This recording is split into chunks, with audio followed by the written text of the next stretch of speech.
And now, in Somalia, after years of being on the decline, piracy off the coast of the country is making a comeback. According to the annual State of Piracy report by the non-profit One Earth Futures Oceans Beyond Piracy program, the number of incidents in the Horn of Africa from 2017, the number of incidents from 2017 rather, as compared to 2016 has doubled. The report said the increase showcased that pirate groups have still retained the ability to organize and attack ships transiting through the region. Furthermore,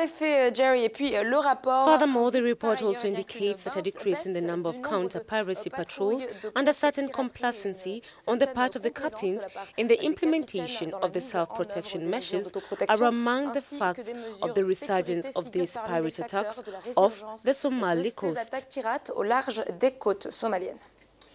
Now, Canadian author and journalist Jay Bahadur became known for his reporting on piracy in Somalia. His book, The Pirates of Somalia, Inside Their Hidden World, released in 2011, is his account of living with the pirates for several months in Puntland, a semi-autonomous region in the northeast of Somalia. And now he joins us from his current base in Nairobi, Kenya. Thank you for joining us, Jay, and let's go straight to business. Piracy off Somalia's coast had significantly dropped over the years, but here we are again. The latest State of Piracy report says piracy incidents have doubled from 2016 to 2017. How would you explain the resurgence, Jay? So based on the work that I do currently, which is for the UN, what we're starting to see is shipping traffic lanes coming closer and closer to shore. So you're seeing, if you compare it to the height of piracy 6-7 years ago, the ships are now coming a lot closer. They're transiting in some cases through the Sukatra Gap, which is the gap between the Somali mainland and Sukatra Island. In many cases, they're not using the international transit corridor in the Gulf of Aden. And I think so you started to see a very sort of small-scale opportunistic pirate attacks by some individuals on shore. And these generally are located, these gangs are located in northeast Puntland or in the Habia area, as they have in the past, which, you know, Habia was quite a locus of pirate activity in the past. So I think that's the main reason, but I don't think we will. You know, I don't think we're looking at the resurgence, back to 2011 levels. Jay, how did the no piracy years, when piracy was significantly curbed by several initiatives, including that of armed guards aboard ships and support for local fishing communities, how did these years affect the government and the people of Somalia, Jay? So I think it mostly affects the Somali government in that there's a lot of international attention on piracy. I don't think pirates generally don't conduct criminal activity inland. So it's more or less it affects international engagement. So when piracy is at a high level, you'll have a lot of international interest in Somalia, and that may include support to local Coast Guard projects or local fishermen, or even as some actors, including the EU, have tried to do, support the Somali Navy, or at least try to get it back off the ground.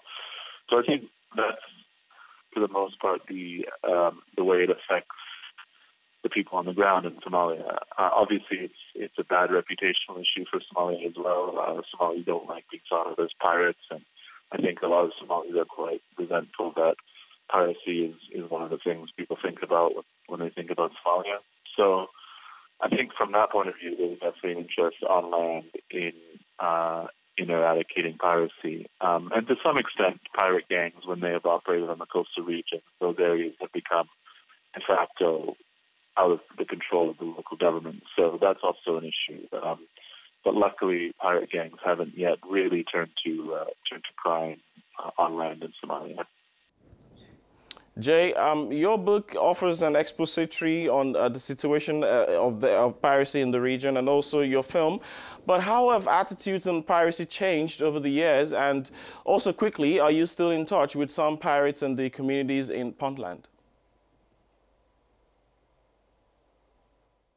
Well, unfortunately, I haven't really stayed in touch with any of the pirates because, I mean, they don't, for a large part, they don't speak English. And at the time when I was doing the book, all the communications were kind of done through intermediaries for me. So I haven't really been able to stay in touch.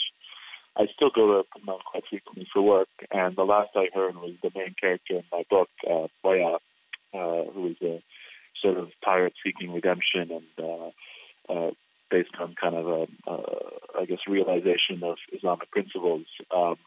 The last I heard was that he was in a mosque now in Galileo, he's a preacher in the capital of Puntland, and he'd gone blind.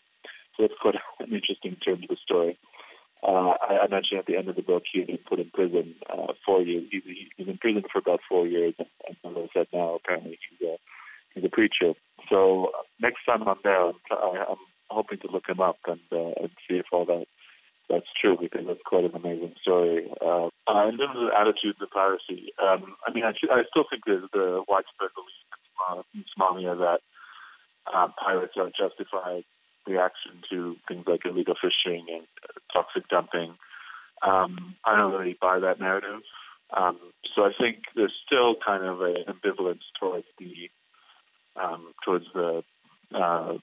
negative impact and the morality of piracy from the side of the Somali people. But now that it's died off, I think people just aren't talking about it as much as they used to. Yeah, who knows? As you say, if there's a bit of a resurgence, it could become a very hot topic. Well, Jay, this is how much we can take. Thank you for speaking with us. Jay Bahadur, author of the Pirates of Somalia book, there speaking to us about piracy and its resurgence in Somalia.